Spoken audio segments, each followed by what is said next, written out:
allait avoir derrière. On ne connaît donc pas le Katanga.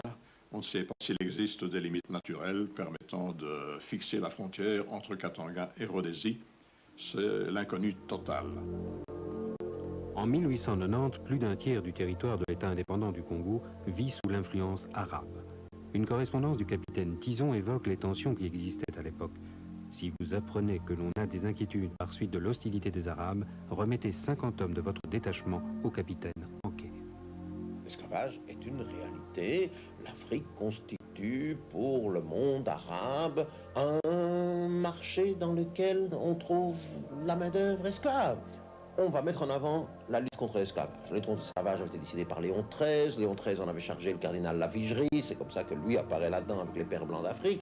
Et on a mis la lutte contre l'esclavage en avant alors que les considérations économiques étaient réelles. Léopold II l'a dit plusieurs fois, parlant de plusieurs de ses expériences, je cherche une bonne affaire. Mais pour l'instant, un personnage ne restait pas inactif. Il s'agit de Cecil Rhodes, à l'époque Premier ministre de la province du Cap, en Afrique du Sud. Prétendant que le Katanga étant inoccupé, c'était un territoire nullius, res nullius, et qu'il pourrait donc, le premier qui s'y installerait pourrait réellement en prendre possession. Léopold II était évidemment au courant de ces visées de Cecil Rhodes, mais occupé qu'il était par la fondation des postes dont je viens de parler, et également par la préparation de la lutte anti-esclavagiste qui allait bientôt se déclencher, il ne disposait pas des ressources nécessaires pour occuper le territoire katangais. Sans chemin de fer, le Congo ne vaut pas un penny, avait dit Stanley. Dès 1889, la compagnie du chemin de fer du Congo est fondée. Les premiers ingénieurs débarquent à Matadi. On engage des Antillais, des Chinois, qui ne résistent pas aux conditions de travail.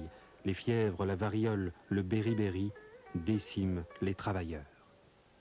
Les survivants désertent, fouillent le chemin de fer. Pourtant, le travail se poursuit.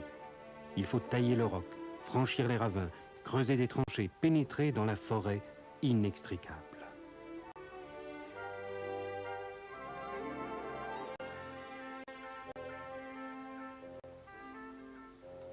Voici le premier ticket payant de l'exploitation des 40 premiers kilomètres.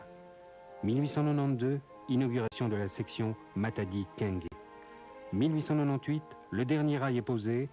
Le premier chemin de fer de l'Afrique centrale est belge.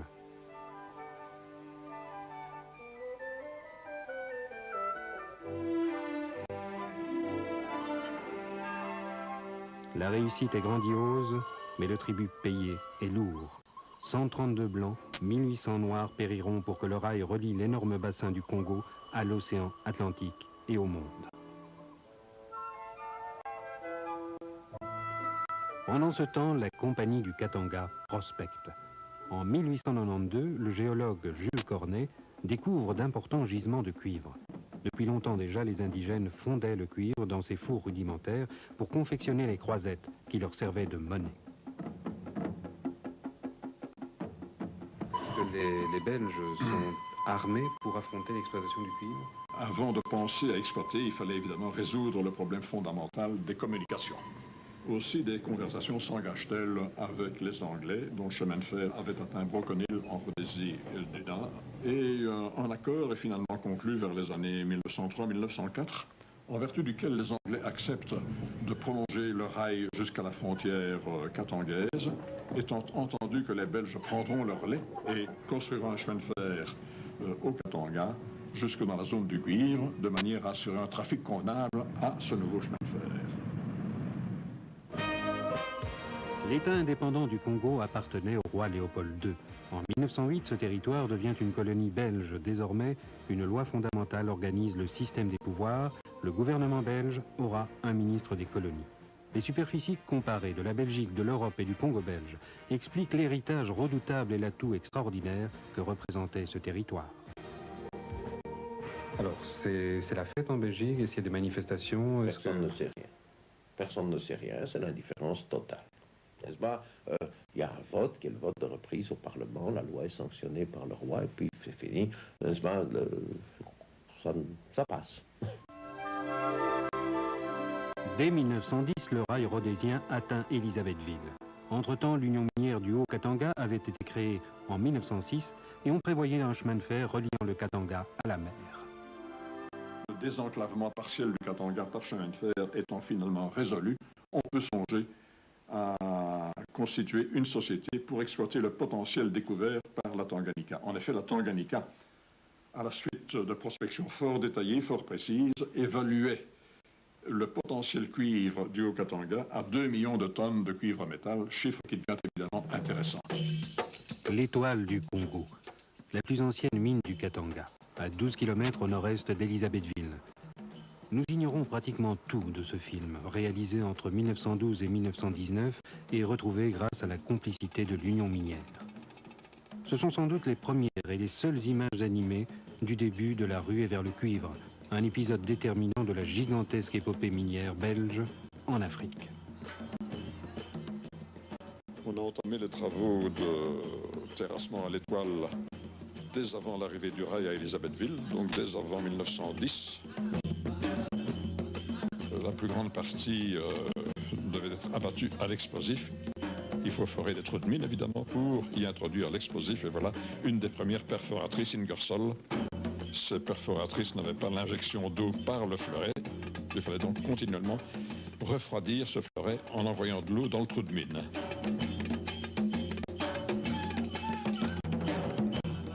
Ça, c'est une pelle à godet d'environ 500 litres. 2 personnes pour le maniement Vous d'un voyez cuivre. que l'opérateur est encore européen à l'époque. À côté de lui, un indigène. Vous voyez la corde qui permet d'ouvrir le bas du bac. Eh bien, le rôle de l'indigène qui se trouve à côté de l'opérateur, c'est de tirer sur cette corde pour permettre l'ouverture du bac et le déversement du minerai dans les wagons.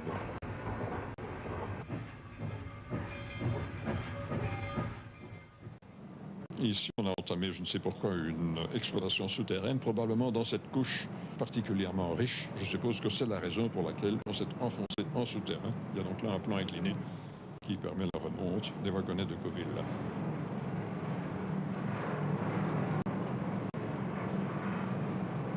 Les wagonnets sont déversés dans une trémie.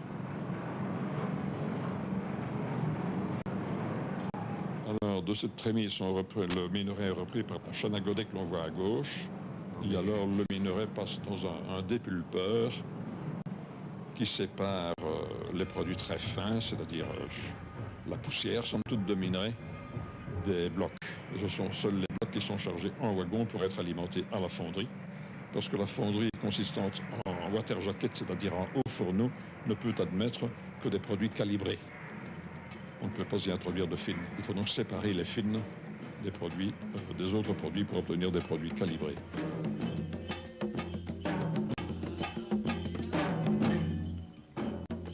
C'est un travail assez simple, n'est-ce pas? Et comme le noir est très imitateur, comme c'est un travail répétitif, on le lui apprenait assez aisément.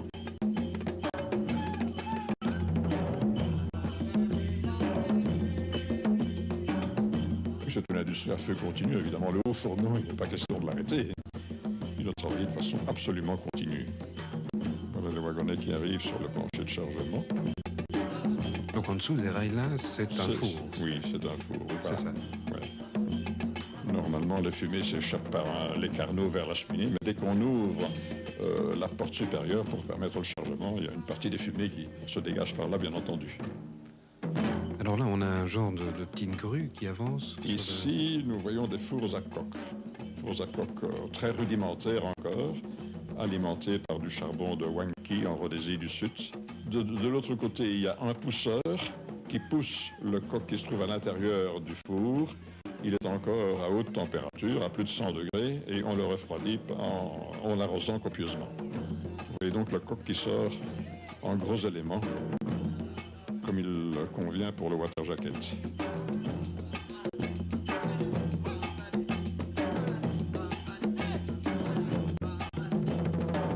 Ici, nous sommes en dessous, à l'étage inférieur du water jacket. On débouche un trou de coulée et vous voyez le cuivre qui s'écoule dans les lingotières placées sur un chariot. Voilà la coulée du cuivre. Et combien pesaient ces lingots? Pour ceux-là, je suppose qu'ils doivent pesait une petite centaine de kilos, 70-80 kilos, je suppose, enfin, parce qu'on ne se rend pas bien compte de la dimension exacte. C'est du cuivre pur. Oh, c'est un cuivre noir, mais assez pur, parce qu'à l'époque, on était moins exigeant sur la qualité des matières premières. Autour de l'étoile, il y avait des villes, des villages. Oh, il n'y avait rien du tout. Le pays était pratiquement un désert humain. Les villes n'existaient pas encore. Il existait quelques maisons d'Européens autour d'Élisabethville, mais à cette époque-là, c'est seulement, je crois, en 1910 ou 1911 qu'il a été décidé d'installer le chef-lieu de la province, la capitale de la province, à Élisabethville. Enfin, l'exploitation devait absolument se suffire à elle-même. Il fallait tout Oh, bien sûr, oui, il fallait absolument tout importer, n'est-ce pas? Parce que les ressources du pays, au point de vue alimentaire et agricole, étaient pratiquement nulles. Convaincu que seul un personnel en bonne santé assure un bon rendement, l'Union minière multiplie hôpitaux et installations sanitaires, dont les Noirs furent les premiers bénéficiaires. Lorsque l'on a créé l'Union minière, la décision de fonder une grande industrie minière et métallurgique dans ce coin isolé de l'Afrique, en plein centre de l'Afrique, comportait évidemment de risques sérieux et devait se heurter à de très grandes difficultés. La première de ces difficultés, c'était l'absence de voie de communication. Ça a été résolu en principe, comme je viens de vous le dire, et le rail atteindra Élisabethville en 1910. La seconde difficulté extrêmement importante, c'était le manque de main-d'œuvre sur place. Alors, on recrutait donc le long du rail, arrêté à Brogonil, et il fallait alors venir en caravane jusqu'au Katanga, et le trajet durait au minimum 20 jours.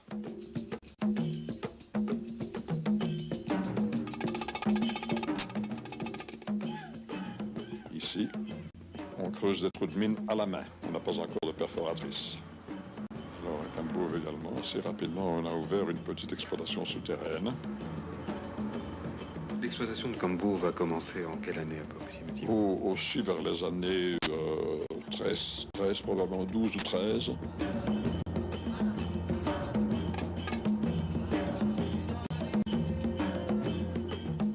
La seule voie d'évacuation qui existe à l'époque, à partir d'Élisabethville, c'est le chemin de fer qui arrive de Cape Town et qui atteint Élisabethville après un trajet de 3600 km. C'est donc par cette voie-là que le cuivre est exporté par Cape Town, et puis de là alors à bord de bateaux à destination soit d'Anvers, soit d'Hambourg principalement. C'est donc une voie d'évacuation extrêmement longue et par conséquent fort coûteuse, ce qui grève naturellement les résultats économiques des exploitations du Katanga. Il ne faut pas croire qu'après 1906, l'Union minière est entrée directement dans une période de gloire. Il a fallu 3 menaces de fermeture très sérieuses et une trentaine d'années pour que les techniques soient maîtrisées, le financement convenablement assuré et que l'Union minière puisse connaître alors la période de fabuleuse expansion qui s'en est suivie.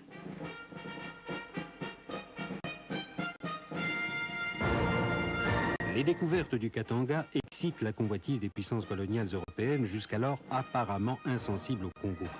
En 1886, Léopold II crée la force publique. Sa mission est double, défendre le territoire, maintenir l'ordre tout en participant à la pacification du Congo. Le service militaire devient obligatoire en 1894. Les problèmes sont nombreux. Pourtant, lorsque le 9 août 1914, l'Allemagne attaque le Congo, les troupes du Katanga sont devenues une force homogène qui permet une mobilisation rapide.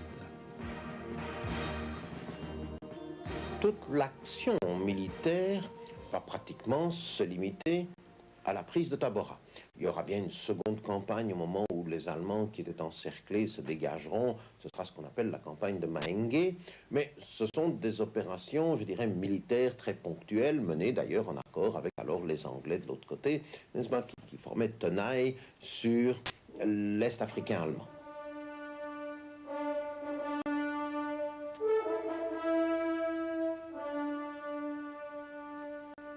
Nous n'évoquerons pas les nombreux affrontements qui se déroulèrent dans d'épouvantables conditions. Nous retiendrons simplement le retour victorieux de la force publique à Boma, où les militaires et anciens militaires belges accueillent les vainqueurs du Cameroun.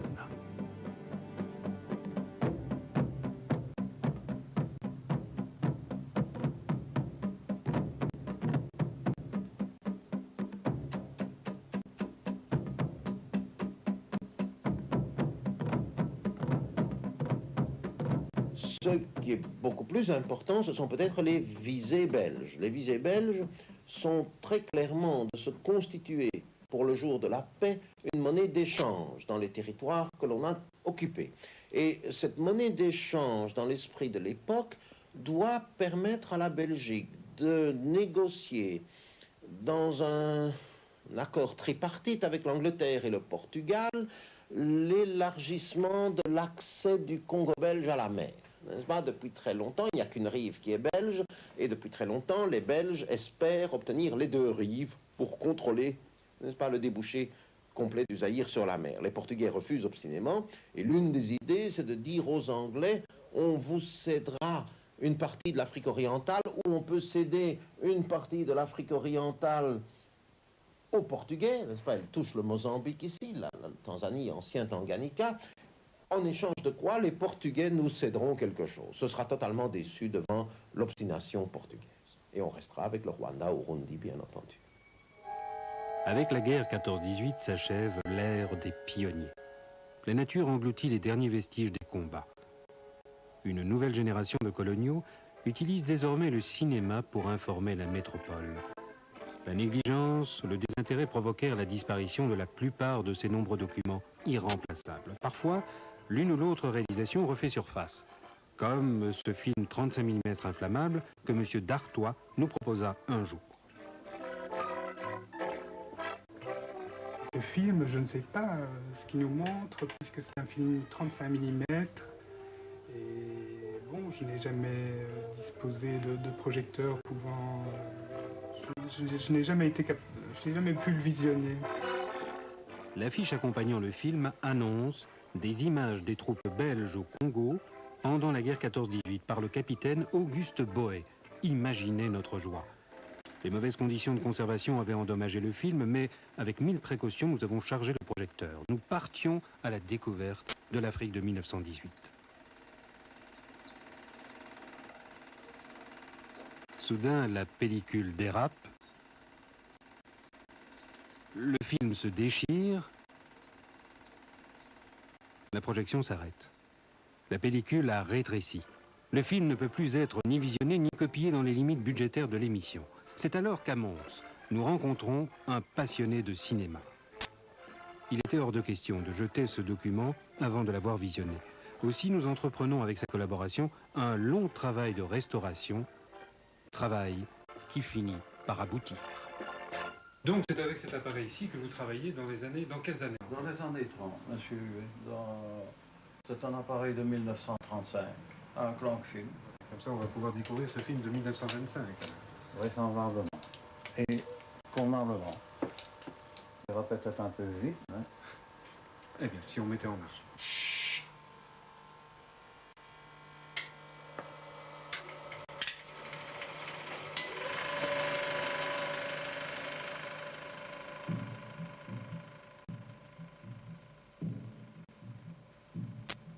Manifestement, il ne s'agissait pas d'images de la guerre 14-18. Du Katanga au Kasaï, nous suivions la progression d'une caravane qui remontait de Bukama vers Luzambo, le grand centre commercial du Congo belge.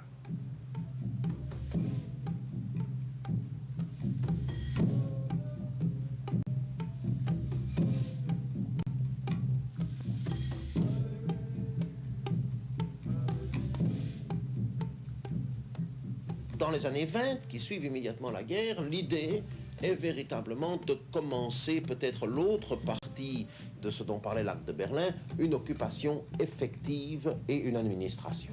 Alors évidemment, au moment où l'on part dans cette voie-là, je crois que tout suit.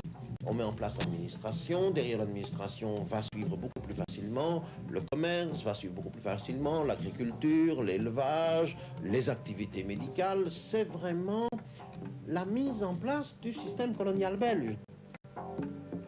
Bientôt, la capitale du Congo belge sera transférée de Boma à Léopoldville. De grandes réalisations se préparent, l'activité se développe. Nous ne ferons pas l'exégèse du développement économique, des nombreux travaux entrepris, des innombrables sociétés exploitant les fabuleuses richesses de ce vaste territoire. Guidés par les films de particuliers, nous irons à la rencontre des témoignages de ceux qui vécurent au Congo pendant l'entre-deux-guerres. C'est à ce voyage candide dans le temps, à l'écoute de leur expérience, que nous vous convions dans nos prochaines chroniques congolaises. Prétendant que le Katanga étant inoccupé, c'était un territoire plus occupé qu'il était par la fondation des postes dont je viens de parler, et également par la préparation de la lutte anti-esclavagiste qui allait bientôt se déclencher.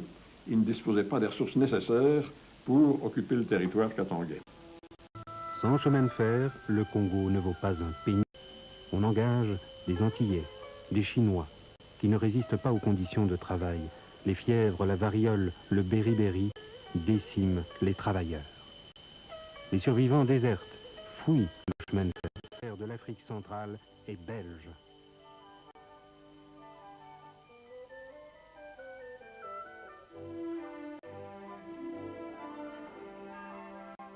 La réussite est grandiose. Pendant ce temps, la compagnie du Katanga prospecte. En 1892, le géologue Jules Cornet découvre d'importants gisements. Les Belges sont armés pour affronter l'exploitation du cuivre. Avant de penser à exploiter, il fallait évidemment résoudre le problème fondamental des communications. Aussi, des conversations s'engagent-elles avec les Anglais, dont le chemin de fer avait atteint. Les Anglais acceptent de prolonger le rail jusqu'à la frontière katangaise, étant entendu que les Belges prendront leur lait et construiront un chemin de fer au Katanga, jusque dans la zone du cuivre, de manière à assurer un trafic convenable. Mon père est né à Louvain, bien que sa famille soit originaire de Saint-Léger. Et après la guerre, il s'est installé comme médecin à Florenville et il s'est spécialisé en ophtalmologie. Et puis, la vie étant difficile, il ne gagnait pas bien sa vie, il avait déjà 5 enfants, il a décidé de partir au Congo. Ce qui était un drame pour ma mère, hein, parce que c'était très mal vu par toute la famille partir au Congo à cette époque.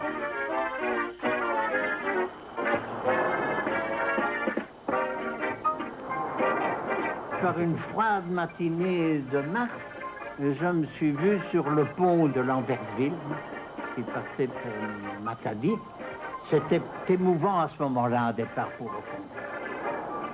Tous les parents et amis pleuraient sur le quai. Au moment de lever l'ancre, on entonnait l'orchestre du bord, entonnait la Brabançonne. On avait l'impression de vivre une aventure. On se demandait si on partait pour le plus retour.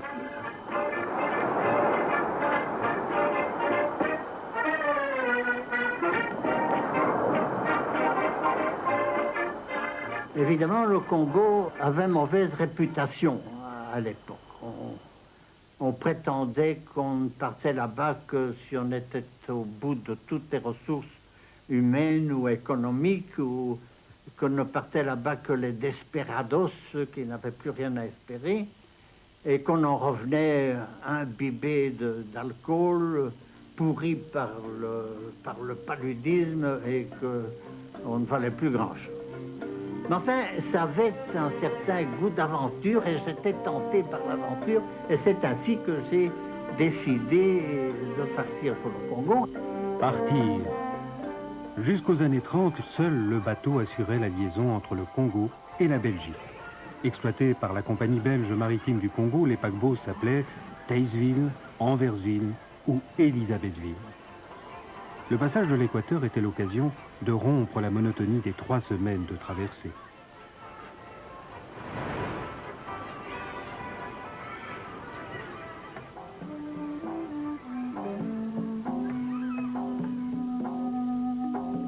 Le passage de la ligne signifiait aussi qu'on approchait du but du voyage. Quelles étaient les premières impressions de ces nouveaux arrivants? Comment découvraient-ils cet univers dans lequel ils devraient vivre pendant au moins 3 années? Il faisait chaud, bien entendu, mais il n'y avait rien de spécial. On arrivait dans un port, en face il y avait des grandes maisons, il y avait une banque, il y avait des magasins, et ainsi de suite. On se trouvait pas dans une forêt, on se trouvait dans une ville déjà. Petite ville, mais ville quand même. Le gouvernement siégeait à Boma.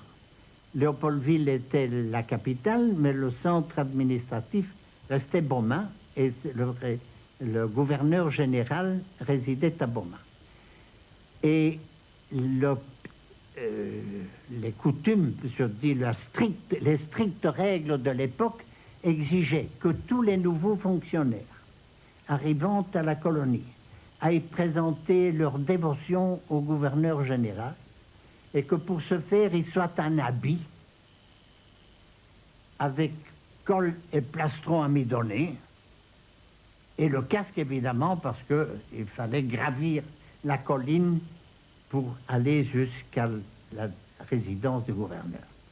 Et c'était un spectacle du plus haut comique de voir ces malheureux qui transpiraient dans leurs costumes européens et dans leurs plastrons amidonnés en gravissant la colline par une température, il était environ 1 heure, c'était l'horaire du bateau qui voulait que ce soit cette heure-là, et ils gravissaient cette colline par 32 ou 33 degrés à l'ombre, sans qu'il y ait d'ombre, bien entendu.